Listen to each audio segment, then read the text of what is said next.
कहते हैं कि प्यार अंधा होता है, लेकिन कभी कभी ये अंधा प्यार भी किसी गलत इंसान की आंखें खोल देता है। असल में प्यार अंधा नहीं होता है, प्यार करने वाले अंधे होते हैं। वो सामने वाले की गलतियां नज़रअंदाज करते रहते हैं कि ये सोच कर के शायद एक दिन सब ठीक हो जाएगा उसके बीच, और अपने रिश्ते को बचाने में लगे रहते हैं। लेकिन बस रिश्ता रहे ये काफ़ी नहीं होता, उस रिश्ते में प्यार का होना सबसे ज़्यादा ज़रूरी होता है। पूरी दुनिया से लड़कर विनीता ने तन्मय से शादी की थी। विनीता और तन्मय एक दूसरे से प्यार करते थे। उसने रिलेशन को 4 साल हो गए थे। फिर दोनों ने फैसला किया कि अब वो शादी कर लेंगे, लेकिन सबसे बड़ी चुनौती थी घर वालों को मनाना। तन्मय के घर पर बस उसकी मम्मी थी और एक छोटी बहन थी। तन्मय के पापा नहीं थे, तो उसके लिए थोड़ा आसान था अपनी मम्मी को मनाना। लेकिन विनीता के घर वाले इतनी आसानी से नहीं मानने वाले थे। विनीता ने हर कोशिश करके देख लिया था, लेकिन उसके घर वाले नहीं माने। उसके घर वाले उससे परेशान होकर ये कह दिया कि अगर तुम्हें उससे शादी करनी है तो कर ले, लेकिन फिर कभी हमारे दरवाजे पर नहीं आना।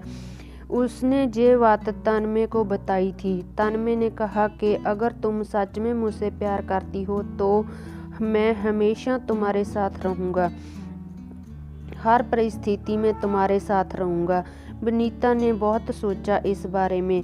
उसने सोचा कि अगर वो तन्मय से शादी नहीं करती तो कल को उसके घर वाले कहीं न कहीं उसकी शादी कर ही देंगे, लेकिन वो किसी और के साथ खुश नहीं रह पाएगी, क्योंकि वो तन्मय से बहुत ज़्यादा प्यार करती थी और उसके बिना वो रहने की सोच भी नहीं सकती थी। और अगर वो तन्मय से शादी कर लेती है तो कल को उसके घर वाले भी देखेंगे कि वो तन्मय के साथ कितनी खुश है, तो शायद उसके घर वाले भी उसका रिश्ता मंजूर कर लें। तो विनीता ने फैसला किया कि वो तन्मय से शादी करेगी और अपना घर छोड़कर चली गई। अब उसकी शादी को 1 साल हो गया है।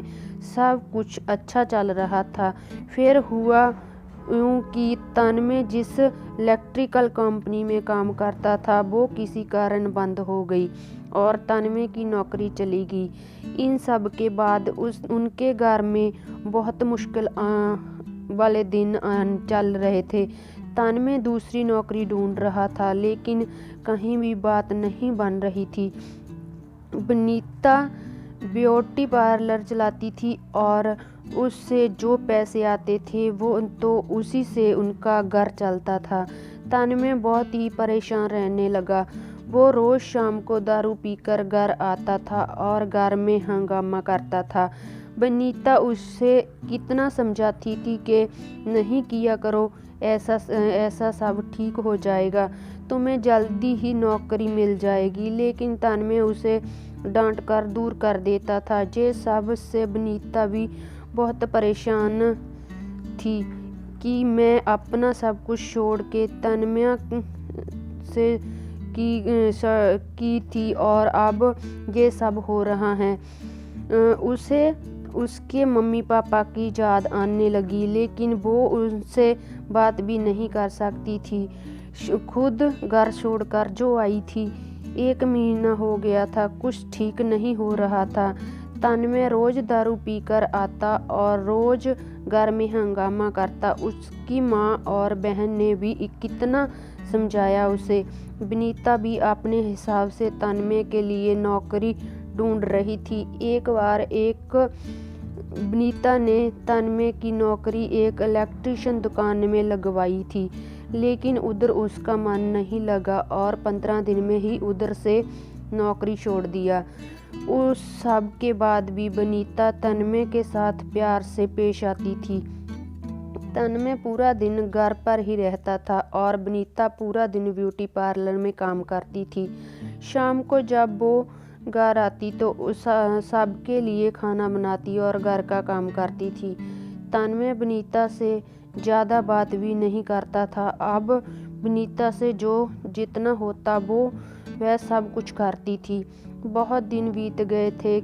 ऐसे ही इतने दिनों में तन्मय ने देखा था कि विनीता ने कभी भी उससे कोई शिकायत नहीं करती थी, कभी बस चुपचाप पूरे घर का ध्यान रखती थी। ये सब देखकर तन्मय को बहुत बुरा लग रहा था। अब उसने सोचा कि शादी के बाद उसने विनीता कोई खुशी नहीं दिया, उसके भी कुछ सपने होंगे, अरमान होंगे। ये सब सोचकर एक दिन उसने विनीता से बोला कि मुझे कुछ रुपए की ज़रूरत है, क्या तुम दे सकती हो? विनीता ने तन्मय से कुछ नहीं पूछा और अपने बचाए हुए रुपए उसने तन्मय को दे दिए, जो 20,000 थे। तन्मय अगले दिन कहीं घर से बाहर गया, किसी को बताए बिना। वो लगातार कुछ दिनों तक रोज कहीं जाता था। उसने घर पर किसी को नहीं बताया था कि वो कहाँ जाता है, क्या करता है। और कुछ दिनों बाद घर पर उसने कहा कि कल सब लोग मेरे साथ कहीं चलना है। विनीता बोली, मैं नहीं जा सकती, ब्यूटी पार्लर जाना रहता है। तन्मय ने बड़े प्यार से उसे कहा ही कल ब्यूटी पार्लर बंद रहेगा और तुम मेरे साथ चलोगी। विनीता बोली, ठीक है। अगले दिन तन्मय अपनी मम्मी, बहन और पत्नी को लेकर एक दुकान पर गया। उधर उसने बताया कि उसने एक इलेक्ट्रिशियन का छोटा सा स्टोर खोला है, जिसमें अभी ज़्यादा सामान तो नहीं थे, लेकिन स्टोर की शुरुआत करने के लिए उतना सब काफ़ी था। तो आज उस स्टोर का उद्घाटन है, इसलिए मैं आप लोगों को जहाँ लेकर आया हूँ। तब विनीता को समझ आ गया कि तन्मय इतने दिनों से कहाँ जाता था, क्या करता था। वो जे स्टोर के काम में लगा हुआ था। फिर विनीता ने पूछा, आपके पास इतने पैसे कहाँ से आए? तन्मय ने बताया कि 20,000 उसने दिए थे, बाकी उसने अपने कुछ दोस्तों से उधार लिया है, धीरे धीरे उन्हें लौटा देगा। ये सब देखकर तन्मय की मम्मी, बहन और विनीता बहुत खुश हुए। विनीता को अच्छा लगा कि तन्मय अब बदल रहा है, अब वो परिवार की जिम्मेदारियों को समझ रहा है। अब तन्मय और विनीता दोनों अपने अपने में अच्छा कर रहे थे और 1 साल के अंदर ही तन्मय के स्टोर की बहुत तरक्की हुई। फिर उसने सबका कर्ज लौटा दिया। विनीता के प्यार ने तन्मय को पूरी तरह बदल दिया था और अब उनका परिवार एक सुखी और खुशहाल परिवार था।